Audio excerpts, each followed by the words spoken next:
Mag-iingat po kayo sa mga binibili niyong produktong pampaganda. Sa Cebu City, ilang health supplement at beauty products ang nadiskubring may mataas na lead at mercury content na pwede magdulot ng sakit.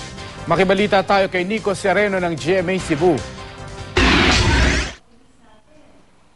Ipinagbabawal ng ibenta sa mga palengke sa Cebu City ang 8 health supplement at beauty product na ito sa isinagawa kasing inspeksyon ng Food and Drug Administration at Eco-Waste Coalition na pag-alaman na may mataas na lead at mercury content ang mga produktong ito.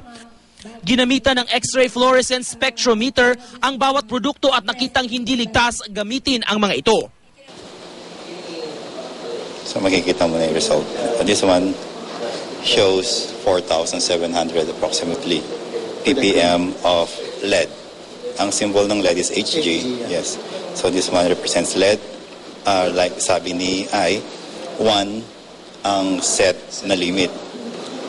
This one is 4,669. Posible raw masira ang balat, kidney at nervous system ng sino mang gagamit ng mga naturang produktong may napakataas na lead content. Kinumpiska ng mga otoridad ang mga produkto sa ilang tindahan. Kung sa ban, hindi naman nagkulang ang DOH at FDA yun. Ngayon, ang problem is yung panghuhuli. Hindi nagbigay ng pahayag ang may-ari ng tindahang nakuhanan ng produkto. Paalala naman ng Eco-Waste Coalition sa publiko para makasiguro basahing mabuti ang label ng anumang beauty product at tiyaking rehistrado ito sa FDA. Nico Sereno, Nagbabalita, Pilipinas.